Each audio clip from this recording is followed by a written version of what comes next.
Good morning.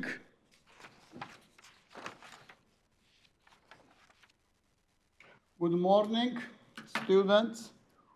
It turns out that I somehow did not show the pages beyond 2337, so I will deal with this problem now, and I will start from 2336, and that is the same problem that we solved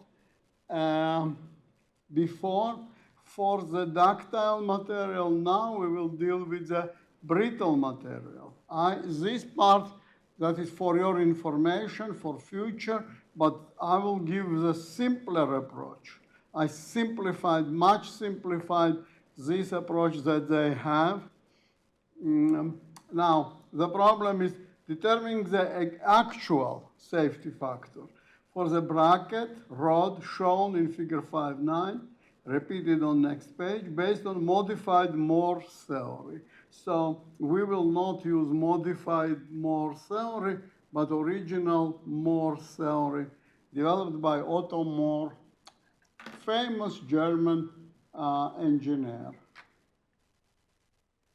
So the rod length is 6 inches, arm equals 8 inches. The rod outside diameter equals 1.5 inches. Load equals 1,000 pounds. The load is static and the assembly is at room temperature. Consider shear due to transverse loading as well as other stresses. Okay, that is this rod. So this rod undergoes on one hand torsion because with respect to x-axis of this rod, there is a moment created by this force. But on the other hand, there is also a moment by this force created with respect to z-axis.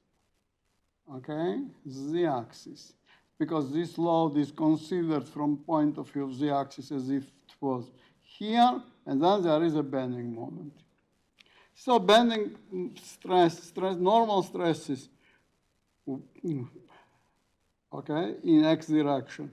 Moment, that is bending moment, times c divided by I. So that is moment equals 180 times 6, and then this is 0.0859 moment of inertia with respect to the axis, yields 12,572 psi. Then we calculate shear stresses due to torsion, and so this maximum stress is here. So shear stress is here, and that is T, torque, times the radius divided by polar moment of inertia. So that is load times arm, which is 8, and then 0.1718, it equals 8,382. Now, maximum shear stress and principal stresses are like this. Sigma maximum equals sigma x minus sigma z over 2 plus tau xz squared. We get 18,108. This guy, sigma z is 0. That is 12,000. We get here 24,144 psi. That is for sigma 1. Sigma 3, we get minus 6,036 psi. Now, from here until now, we are following the book. So this is modified Morse criterion. We are not going to use it. We don't touch this material. Okay? We also don't touch what is on 2338. That is the continuation by the book. And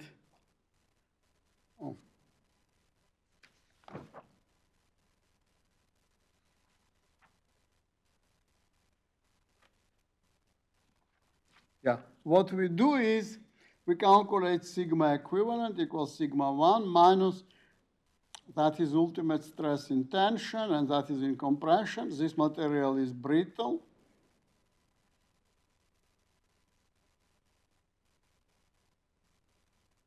We get this value is negative, we take absolute value times sigma 3. So the ratios is D equals sigma tension, sigma compression with absolute sign, 52,500 minus 164,000, that is 0.32.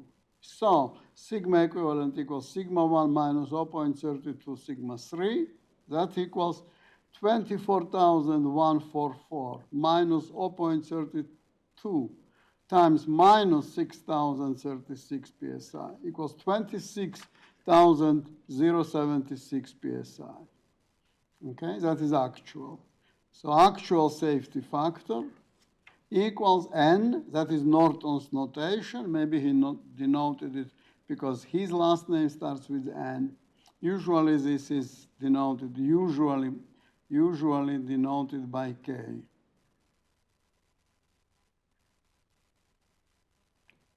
K or FOS. That is what Hibler does. Equals 52,500 divided by this 26,076. We get 203. So if now this problem does not give us the required factor of safety, if actual safety factor 203 is bigger than required FOS, then structure is acceptable. It satisfies strength criteria.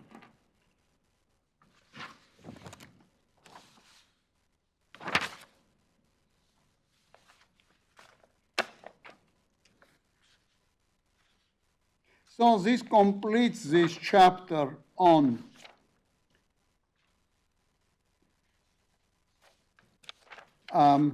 failure criteria. So what is left then is only one topic, and that is the topic of energy. But until now, we can say that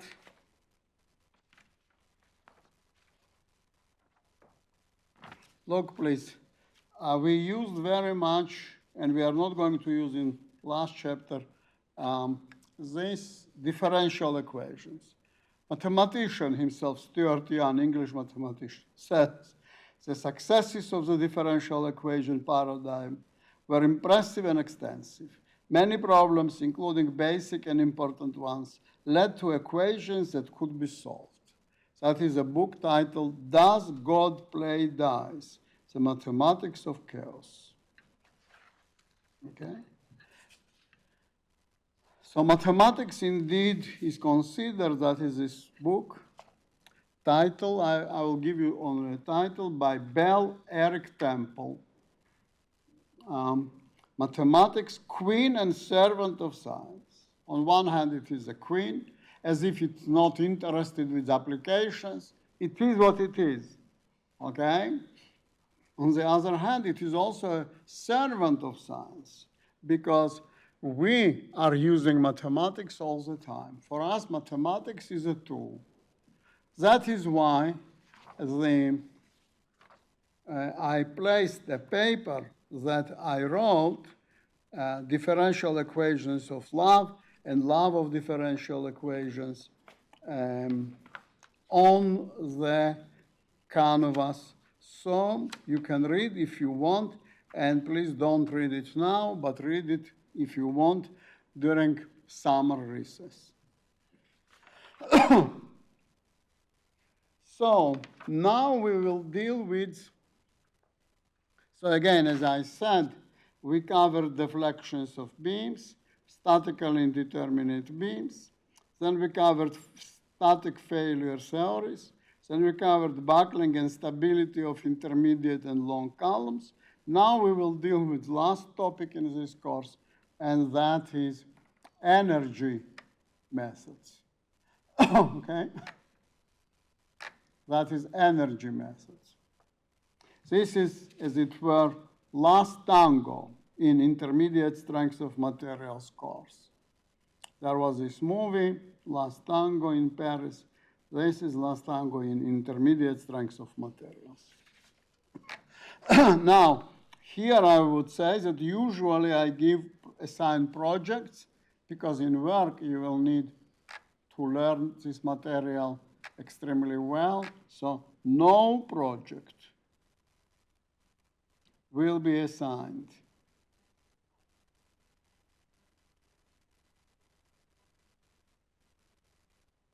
On this topic. Okay, thank you. That is chapter 14, energy methods. So, look please. In this chapter, we will show how to apply energy methods to solve problems involving deflection. Okay, you may say, come on, we do not need this. We already know how to determine deflection of statically determinate beams, deflection of statically indeterminate beams, and deflection of stepped beams. How did we do that? By integration of ordinary differential equations and singularity functions, and integrating that. But many engineering schools consider this topic to be extremely important. Why? Because this topic is prerequisite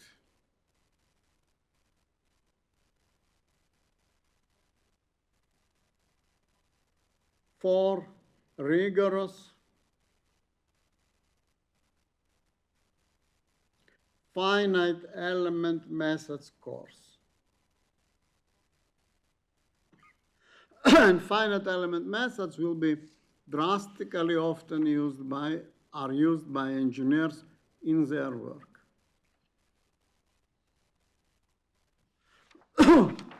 So some of the topics will be a bit repetition of what we studied in the past.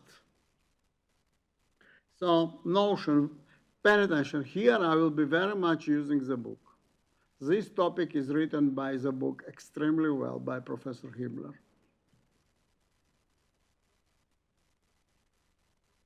Work of a force. In mechanics, a force does work, W, when element undergoes a displacement dx. So that is in the same direction as the force. The work done is a scalar, defined ducf dx. Okay? The total displacement is delta, this delta. The work becomes then UE, that is integral, that is of element. Integral from 0 to delta, total displacement, f dx, that is delta, that is a displacement. To show how to apply this equation, we will calculate the work done by axial force applied to the end of the bar shown here. Okay? So force actually gradually increases, like this. From 0 to some limiting value, F equals P, that is P. The final displacement of the end of the beam becomes expressed as follows. Material behaves, that is under assumption, that material behaves as in linear elastic manner. So the force is proportional to the displacement. So therefore, this will be, that is delta, that is P, that is a value. So then P times delta divided by 2, that is this area. That is this area. Half P delta. Therefore, as a force gradually applied to the bar, its magnitude builds from 0 to some value P, and consequently work done equals to the average force magnitude, as it were, times the total displacement. So that is average force magnitude. Okay, suppose, however, that P is already applied to the bar, and that another force, P star, okay, is now applied, like here. Like here.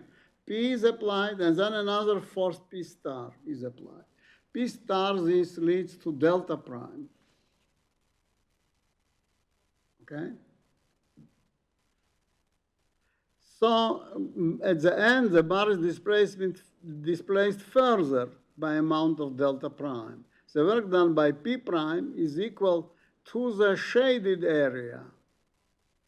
But now the work done by P, by this P, on that displacement equals to this rectangle. Okay?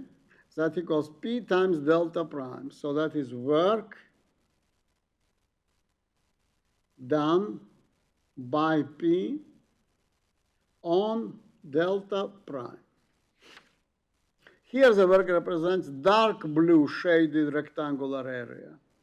In the case P does not change its magnitude, okay? In this case, P does not change its magnitude. Therefore, work here simply is first magnitude times displacement delta prime. The work of a couple moment. Actually, we should say couple or a moment. We do not have to say both, as we know. A couple moment, okay, but a couple M does work when it undergoes an angular displacement, okay? Because as a result of the couple, element rotates. So therefore, the road, as it were, traveled by M is associated with the angle, d theta. The work is done, due equals m d theta, okay? The total angular displacement is theta radians. So the work becomes integral from 0 to theta m d theta. As in the case of the force, if the couple moment is applied to a body, if a couple is applied to a body having linear elastic material behavior such that the magnitude is increased gradually, I should increase this. I should look back and forth. From theta equals 0 to m at theta, then the work will be also again 1/2 m theta. However, if a couple moment is already applied to the body and other loading further rotates the body by amount of theta prime, then the work will be done m times theta prime. Strain energy, we actually talked about strain energy in failure criterion. Therefore, that material will be helping us in understanding this one. Normal stresses. If the volume element shown here, that is a volume element, dx, dy, dz, is subjected to normal stress sigma z, that is z, sigma z, then the force created on this element, top or bottom forces, will be dfz equals sigma z times the area, dx times dy, dx dy. If the force is applied gradually to an element,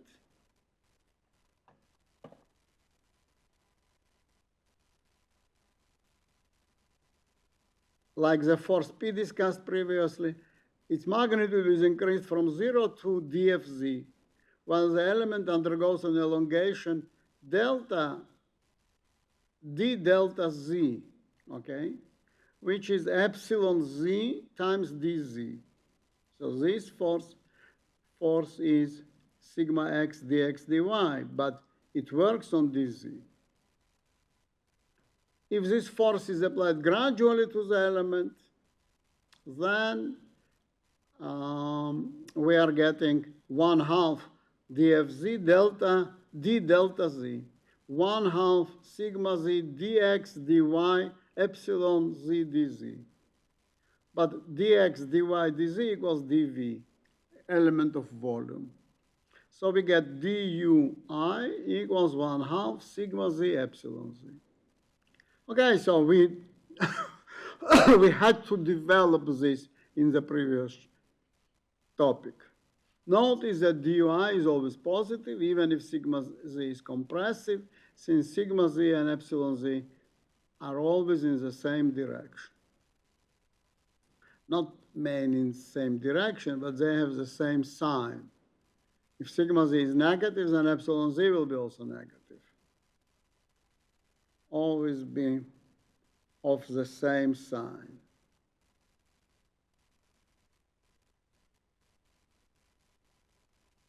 In general, then, if the body is subjected only to uniaxial normal stress, sigma z, the strain energy will be sigma times epsilon divided by 2 times dv and integrate by the volume. Any questions here? This formula we derived past time, maybe not in the last lecture, but lecture before.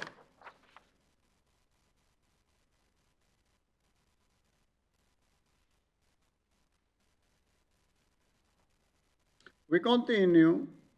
Also, if the material behaves in the linear elastic manner, then Hooke's law applies, which is sigma z equals E epsilon z.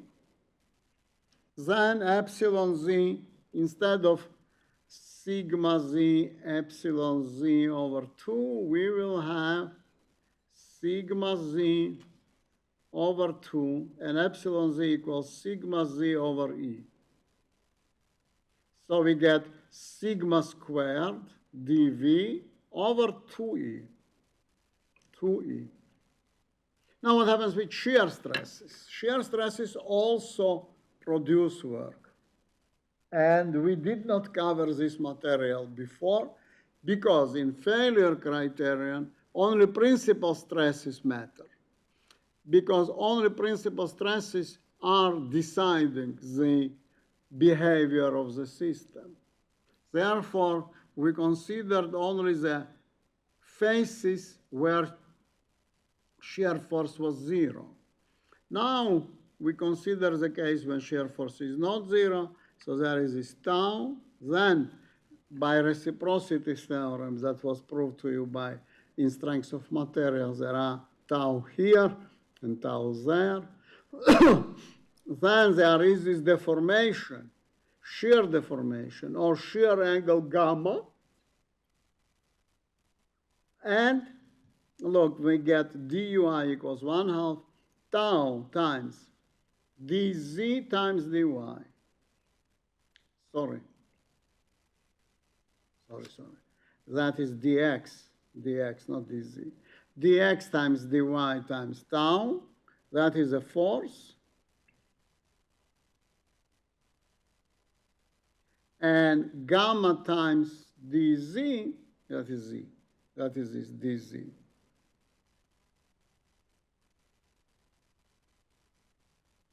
Gamma times dz is this displacement. So that is a displacement on which this force will be working. So dui equals 1/2 tau dx dy gamma dz.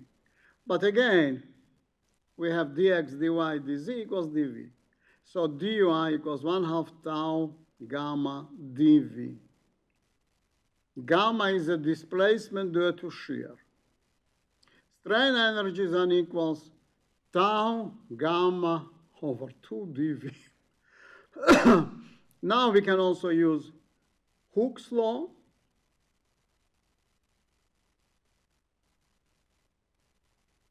This gamma is proportional to tau, or more specifically, gamma equals tau divided by g, which is g is shear modulus.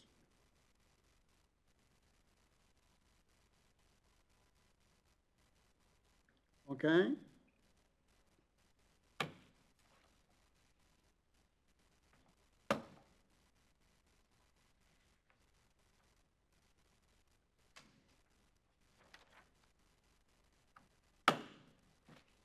And the shear modulus is connected with, so that will be 24.5b. This guy is on 24.5a. So G equals E over 2 times 1 plus nu. E modulus of elasticity.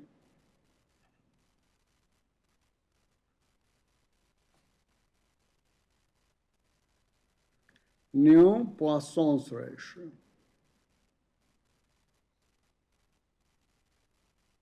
This was proved to you in the course of strength of materials.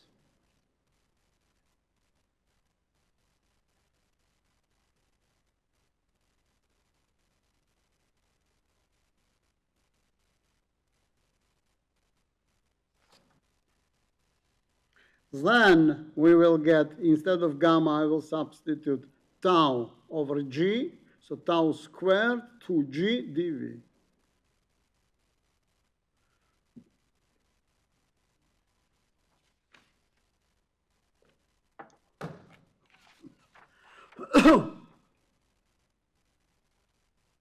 And just interesting observations that everything are in all constants, elastic constants,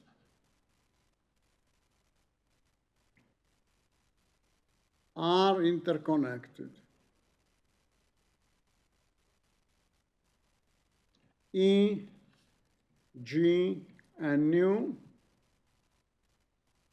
are together without masks. Any questions?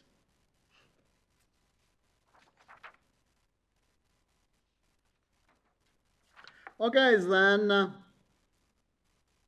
multi-axial stresses. Then if I have sigma y and sigma z, then it will be moment of the work will equal 1/2 sigma x epsilon x plus 1/2 sigma e epsilon e plus 1/2 sigma z epsilon z. Then 1/2 tau xy gamma xy, 1/2 tau yz gamma yz plus 1/2 tau xz gamma xz. Now, if we are using Hooke's law, then we will have, instead of this, I get 1 over 2a sigma x squared. Instead of this, I get 1 over 2e sigma y squared. Instead of this term, I get 1 over 2e sigma z squared. Okay? And, okay, then we should write generalized. We have like this. Epsilon x equals 1 over e sigma x minus nu sigma y plus sigma z. Then epsilon y equals 1 over e sigma y minus nu sigma x plus sigma z. Epsilon z equals 1 over e sigma z minus nu sigma x plus sigma y. I already told this generalized Hooke's law, generalized form. Then we get this expression, but also there are these terms without 1 over 2. And then 1 over 2g tau xy plus tau yz plus tau xz, each of them squared. If only principal stresses. Now this is always equivalent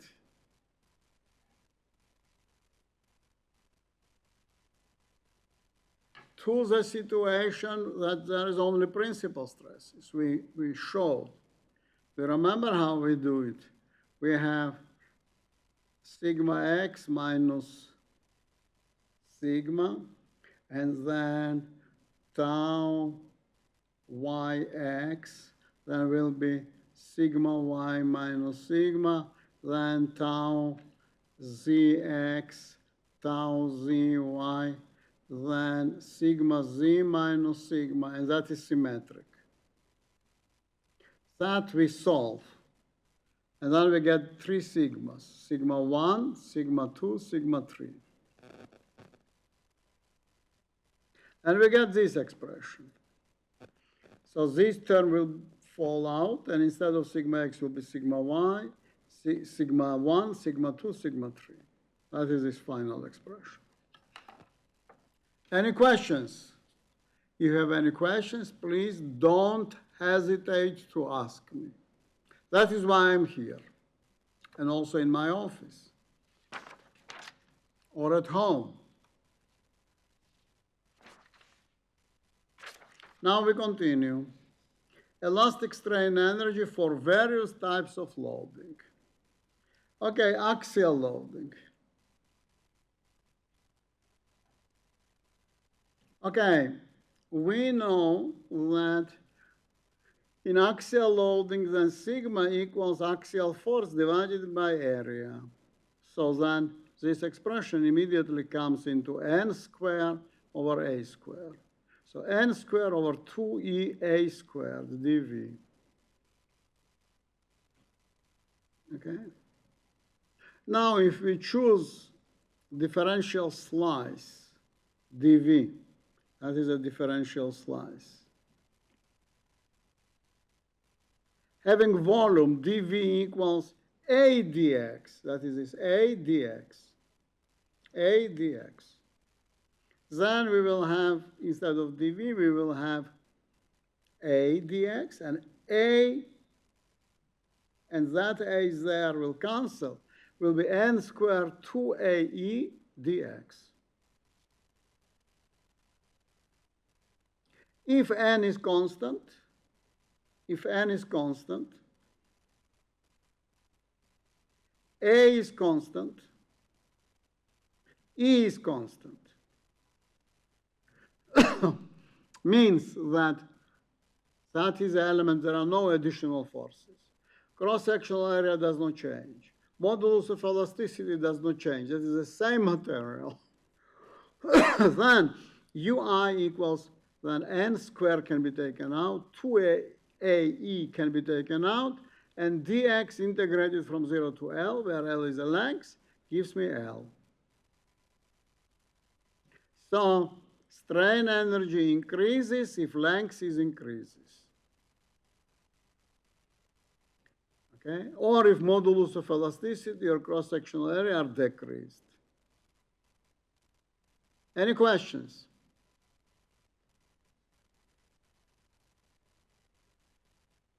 Okay, we will consider an example. Examples are the best.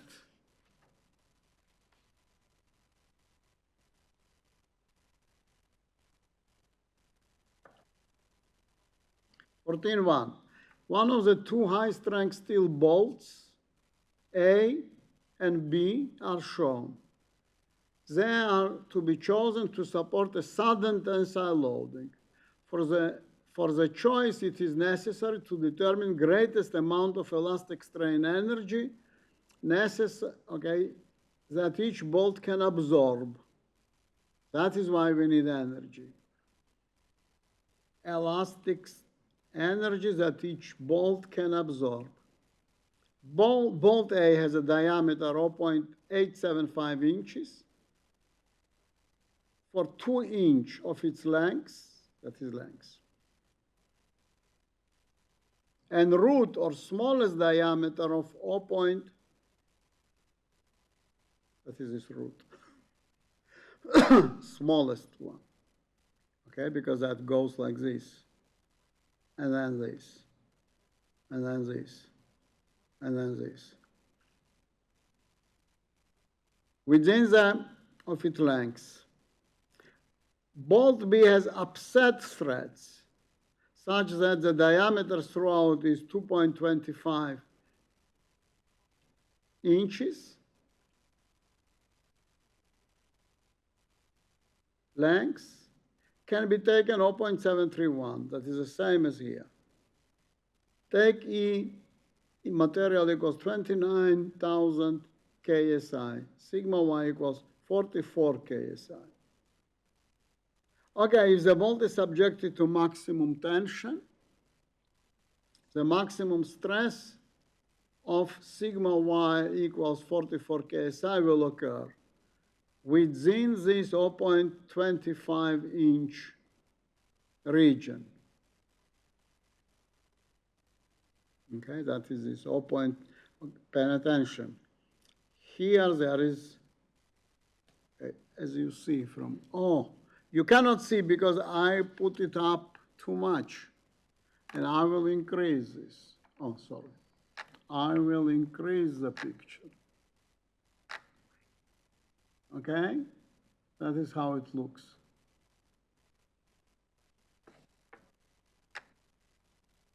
Then we get n squared. So then P max equals sigma y times A equals 44 KSI times pi, then diameter over 2 squared, 18.47 kips.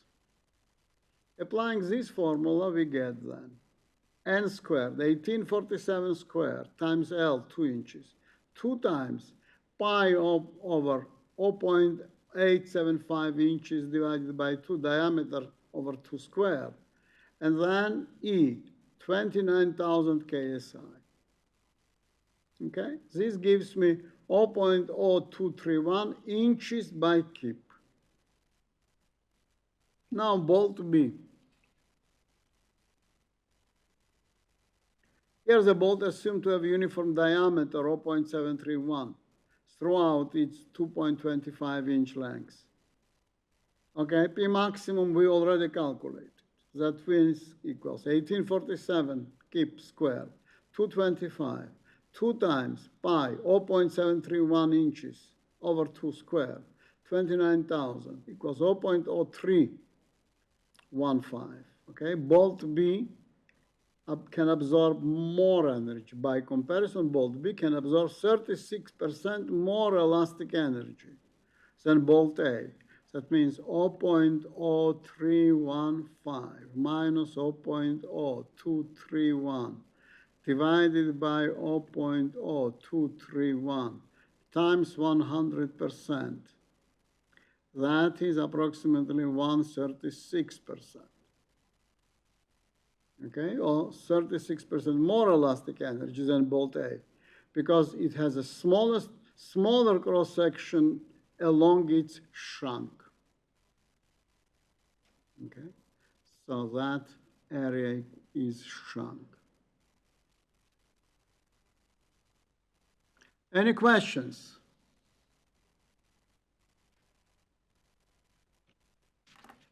Sorry you are not here and we still did not defeat coronavirus. I hope that we will. And if not in summer semester, maybe fall semester, we will see each other. And if not in fall semester, surely in spring semester. But maybe by that time you will graduate. If you graduate, then send a message by email saying be well, and I will be well. We all will be well. Bending moment. So why suddenly bending moment? We considered axial force,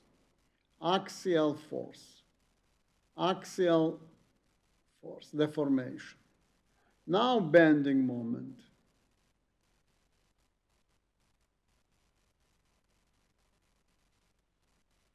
Since the bending moment applied to a straight prismatic member develops normal stress in the member, we can use formula that we did before to determine strain energy. Okay, sigma equals my over I. Now what is this? I will show you. That is this element. That is z-axis. That is x-axis. This is y-axis. Now if I take this element, then from here to here, distance equals y. Distance equals y. So then stress there, that is the stress, x, normal stress, sigma x. Sigma x equals m divided by I times y. Here, of course, stress equals m over I times c, but that is there. here at arbitrary location y equals this. That was given to you in strength of materials course. So I'm coming back.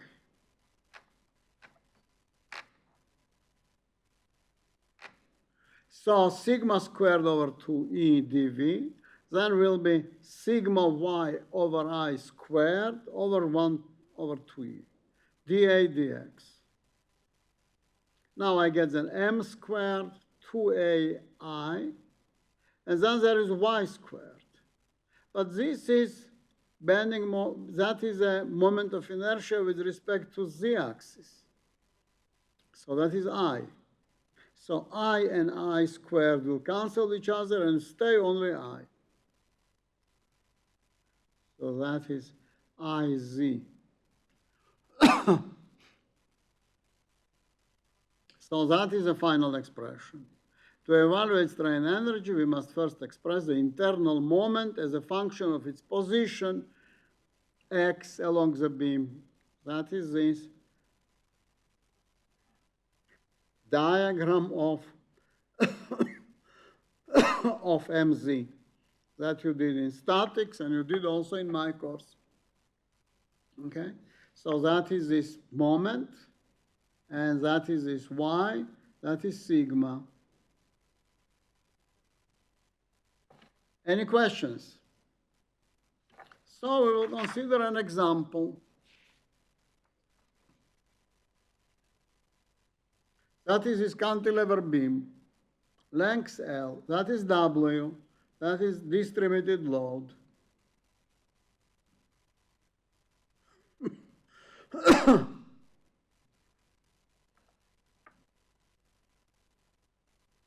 Then if I'm cutting here, and I'm considering this element, then this is a cut.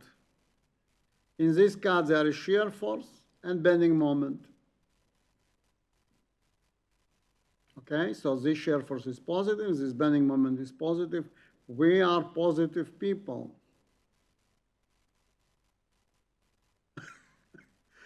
Minded people. We show everything positive.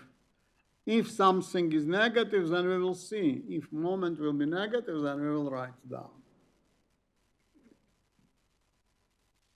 Then, so there is bending moment on one hand, then there is this W times X, that is W times X is a load. X over 2 is arm, so that equals 0. So M equals minus WX squared over 2. So I substitute in M squared in previous formula. M squared will be minus WX squared over 2 squared dx 2EI. W can be taken out of integration, W squared actually, and will be 2EI. But then there is X, there is 2 squared is 4. 4 times 2 is 8. So then X in fourth power. X in fourth power's integral is X in fifths divided by 5. So that will be L in fifths divided by 5. 5 times 8 is 40. Okay? Okay, he says that we can also obtain having at right side, but we obtained these formulas and we don't need to obtain also by another means. Any question?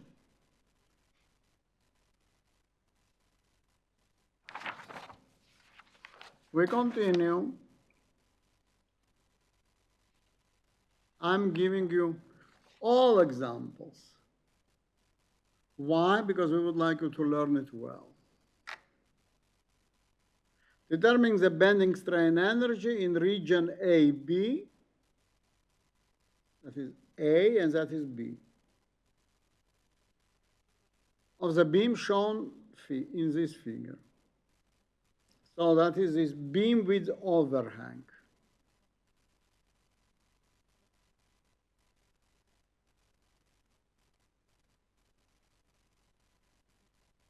This part is overhang because there is no support there as you see.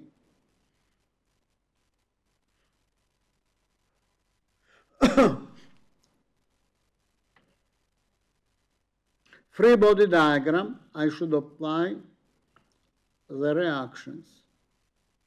Okay, it turns out that reactions equals P and minus 2P, or in this direction. So then, in this part, ui equals m squared dx over 2ei. M squared is, okay, if I will cut here somewhere.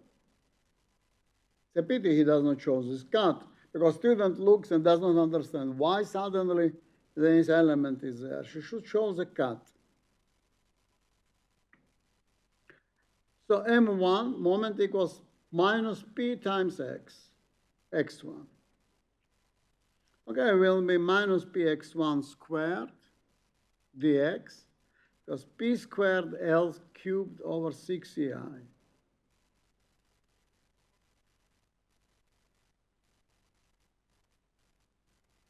Okay.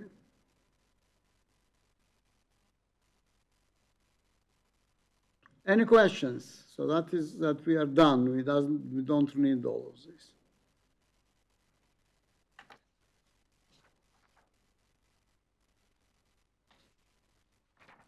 Now that's more difficult. Transfer shear.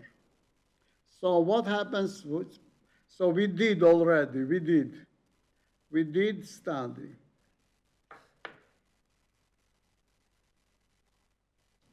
Strain energy. One, axial force. B, bending. Now we do C, transfer shear.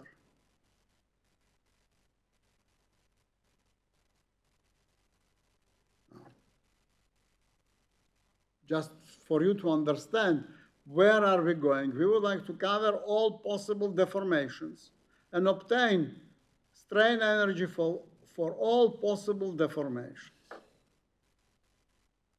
Okay, if I have only tau, then we obtained already this formula.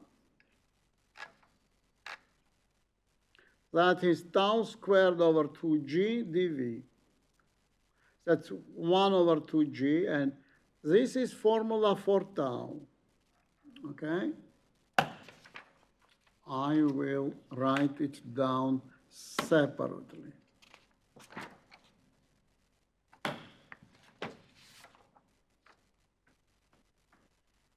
Okay, so that is this 2412b. That is A. So there is this element, or this element, and there is this shear force Vy. So as a result, we have tau here. So tau is not constant. It is not Vy divided by A. Okay, it is different. And it is obtained by this formula. Tau equals Vy times Q divided by IT. IT is not information technology.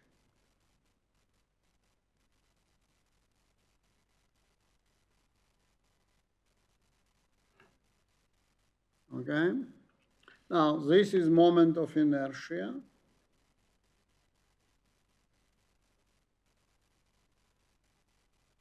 T is the width at the location where tau is determined. So in this case, that is T. Here, that is, if we want to find here, that is a diameter.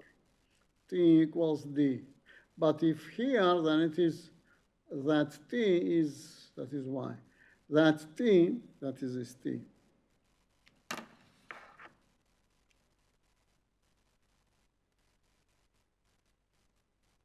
In red, that T equals T is a function of Y. Everywhere there is different widths everywhere. So that is this formula. Sometimes this formula is ascribed to Zhuravsky by the Russians or Klepsch by the Germans. I think this is more plausible that is the author of that formula. So we have to substitute this expression. So we get v squared 2gi squared. Then what is written here is q squared t squared. Now t is variable and q is also variable. So the integral in the parentheses can be simplified if we define form vector for shear. So that is this one, Fs. Then it comes, look, that is this expression, yes? There, plus times a over I, a and I squared. Okay. Then if that is the case, then this becomes then v squared here, fs, 2ga, because I introduced a here, I should divide by a. Now we will find this form factor. Form factor means factor depending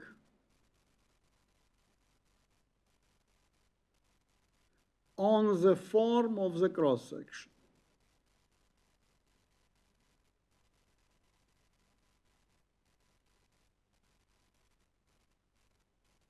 Okay, so let us define here in rectangular cross-section. How much is a factor? T equals B with dA equals B dy, that is dy. So I take y here, this is y, that is dy. Moment of inertia equals 1 over 12 bh cubed. Now what is Q? Q equals static moment of inertia of this part A prime. So then it is, look please, I should calculate distance from here to the center of gravity of this area. Y plus, and that is h over 2, that is this. H over 2, that is h over 2 minus y, divided by 2, times b. And the distance is h over 2 minus y. Okay, so that is a distance from here to there. Okay, and that is this area, A prime. So then it equals b over 2, I can take out 2. Okay, this 2. And here what will be left, look please, I will give you a derivation. There is this 2, then 2y plus h over 2 minus y. So then it is y plus h over 2, Okay. Then there is this h, so that equals h over 2 plus y over 2. Then there is h over 2 plus y times h over 2 minus y. So this gives me h over 2 squared, h squared over 4 minus y squared. So we substitute this here, q squared. So this squared and this squared for b squared. H squared over 4 minus y squared squared. B dy gets 6/5. Form factor for other sections can be determined in a similar manner. But you don't have to do these integrations. You just can look into the handbooks. Once obtained, this factor is substituted into here. into that expression. And then we will get U. Any questions? It's a bit complicated, but we never, no one promised that studies are trivial. But I'm going slowly, I'm not going fast. Determine the strain energy of the cantilevered beam has a square cross section. Okay? Okay, then we are doing this. Cut, and cut then gives me Vy, that is Vy, because minus Wx. Then we get here 6/5 I put minus Wx squared dx. So that will be x squared. X squared's integral is x cubed over 3.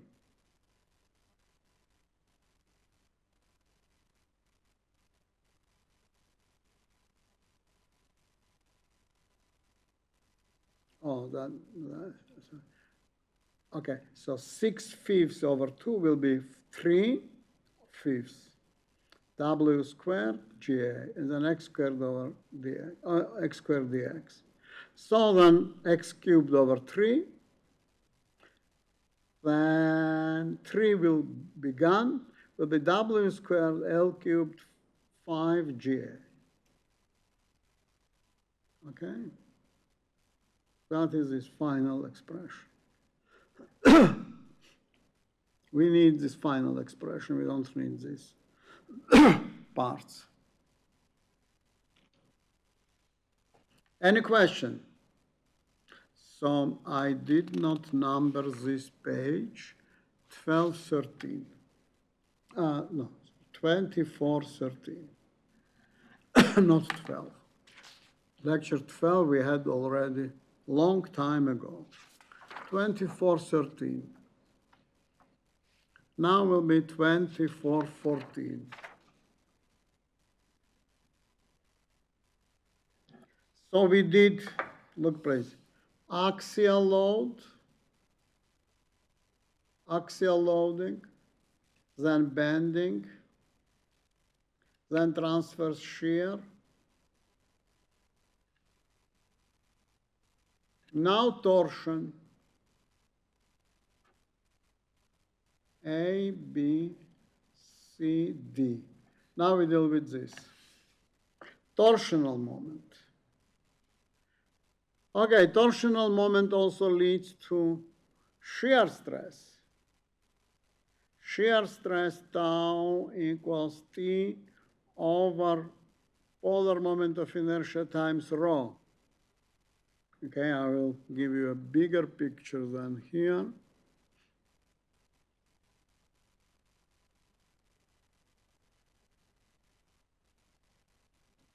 So shear stresses are like this.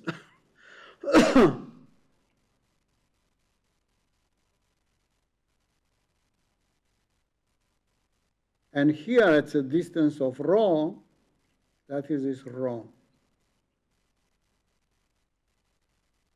The formula is like this. Take torsional moment, divide by polar moment of inertia, and multiply by this distance rho. Then we get tau squared over 2g for shear stresses.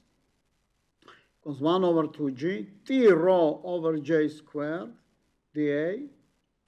We get T squared because T squared 2g j squared. And then if dV is denoted as integral over x, and then integral over area. That is this. So this is nothing else but polar moment of inertia. Some places, in some books, J is denoted as JP, J polar. Polar moment of inertia.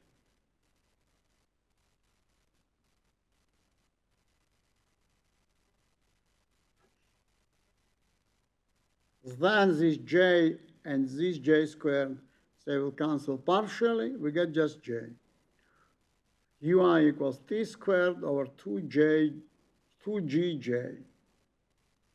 If the torsional moment does not change over x, if t is constant, g is constant, and j is constant, we get this formula. So now important point, that is very important. Force does work on displacement. Couple moment or couple or just moment work through rotational. Strain energy is caused by internal work on of the normal and shear stresses. It is always a positive quantity. Strain energy can be related to the resultant internal loadings N of Vy, Mz, or T. Any questions? So these important points indeed are very important.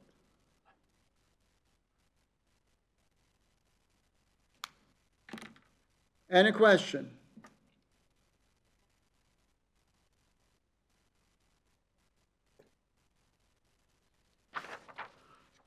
We go then to the next, just example I hope will be, example.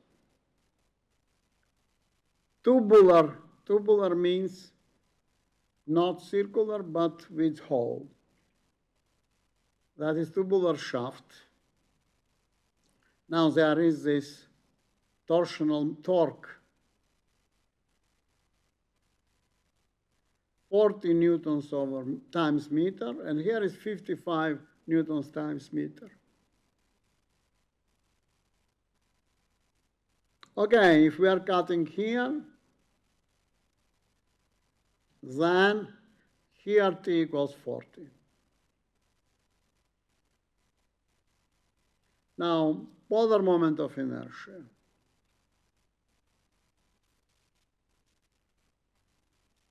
Now we have to see,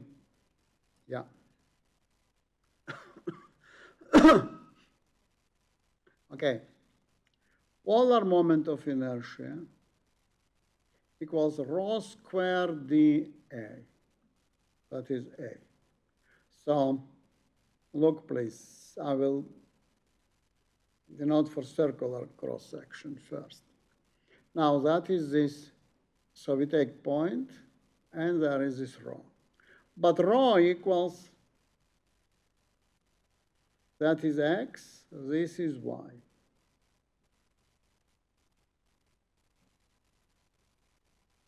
Rho squared equals x squared plus y squared. Sorry. That is not x, that is z, and that is y. Z squared plus y squared.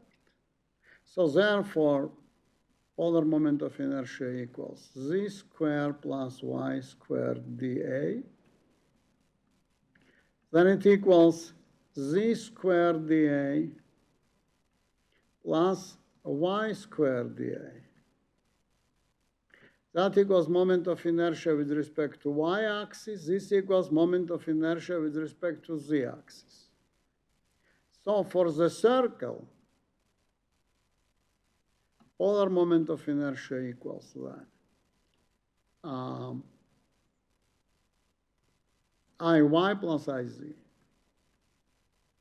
But they equal to each other. So it is 2 times Iy equals 2 times pi c in force power over 4, or equals pi c in force power over 2.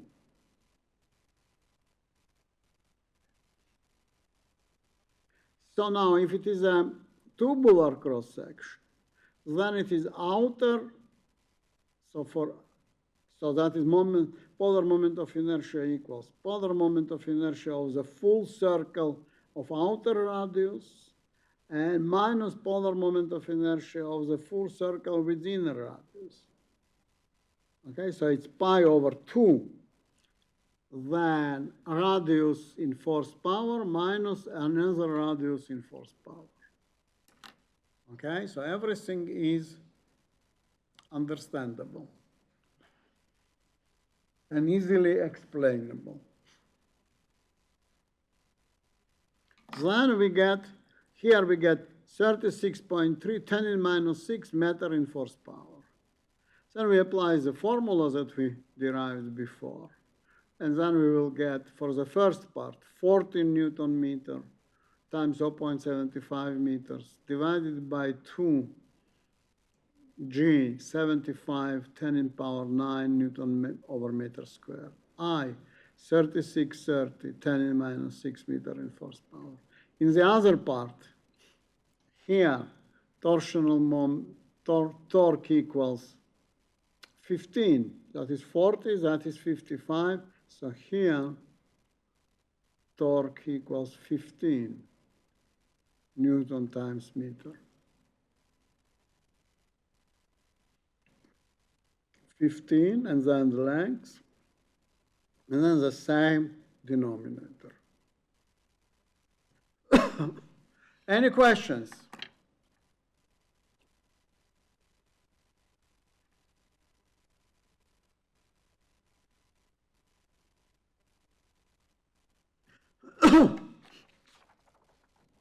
So we actually finished.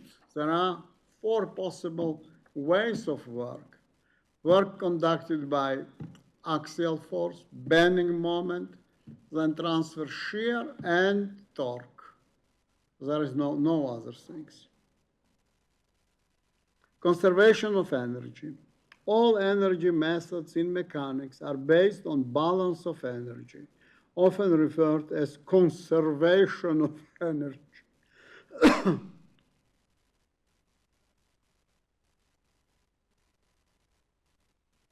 In this chapter, only mechanical energy will be considered in the energy balance. That is, the energy developed by heat, chemical reactions. Electromagnetic effects will not be considered. It is not that they are neglected, but we do not consider them. That is not our business. We do not consider interaction of heat with mechanics, or mechanical movement with chemical reactions, or mechanical movement with electromagnetic forces. So, not neglected, but not considered.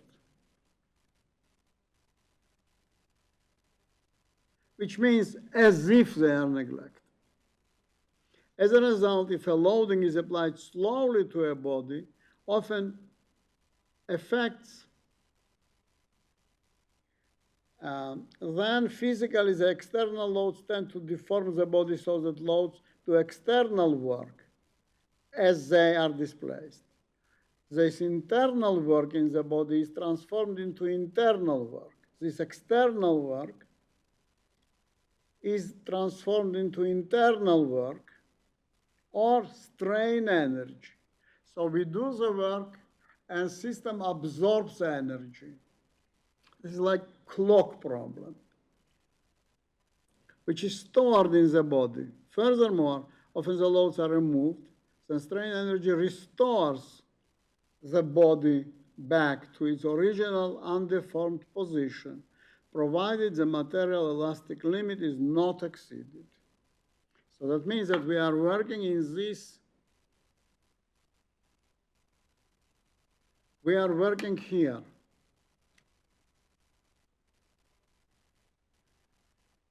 Okay, that is this elasticity limit, sigma elasticity. The conservation of energy for the body can therefore be studied mathematically as follows. U external equals U internal.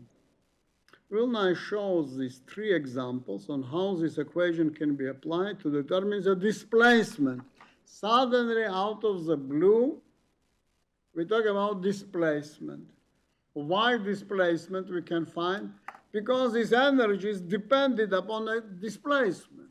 Therefore, we can find the displacement. Okay? This energy is always depend on displacement. First example, consider the truss. Truss is a simple structure that comes from statics, subjected to load P. So that is at this hinge, oh, you don't see. At this hinge, there is this load P.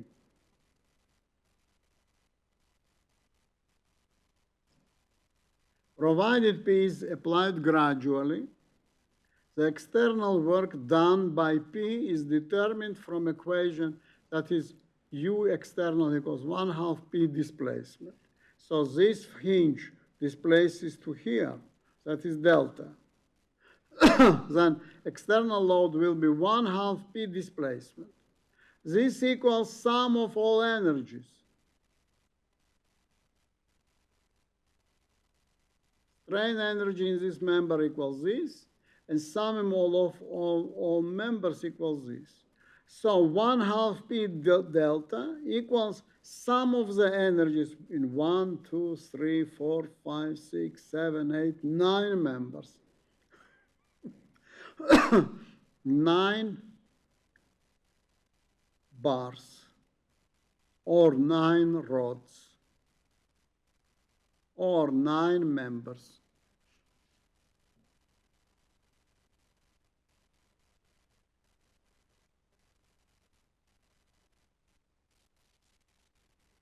Or. Okay, let us, so that is a principle. We are showing in principle.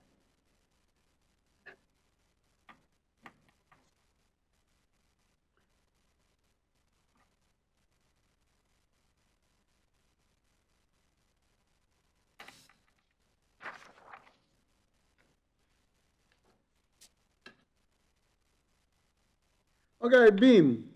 In the beam, then if there is load P, then there is displacement. Look, that is why we wanted to find displacements. Do you remember also in the very beginning, we started with displacements. 1/2 P delta. So displacements means stiffness.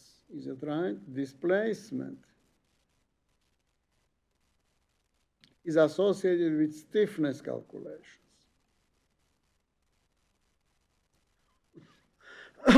1/2 P delta equals moment squared 2EI dx. Analogously, that is bending. Displacement in bending. Here, displacement in couple, a moment. Just a couple. Couple, this is a moment because this moment is a couple, like this. It's the same, that is the same like this.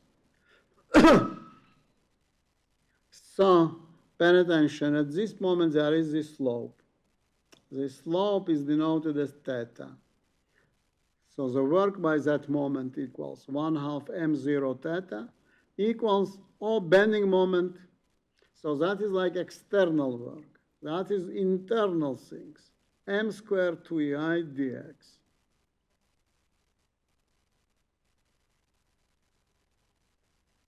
Any questions?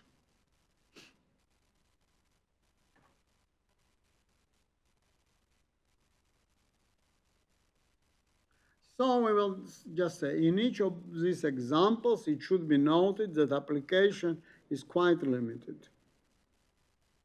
Why? Because only a single external force or couple moment must be acting on the member structure, only a single. Also, displacement can only be calculated at the point, not everywhere. Not everywhere. In the first part of this course, when we calculated the displacements, we could calculate displacement at any point, any cross-section of the beam. Here, we say, no, only at this point. Here, the slope only here, not anywhere else. Displacement only here. But sometimes we need only one thing. Sometimes your boss says, calculate displacement here. Okay, then you can either use differential equations or you can use energy methods. If boss wants 1 point calculation, not more. Okay, but there are also more general energy methods. If you want more, we will consider later. Any questions? If there are no questions, we are done. We are concluding our lecture today. I will put the 17 pages, or maybe a bit more,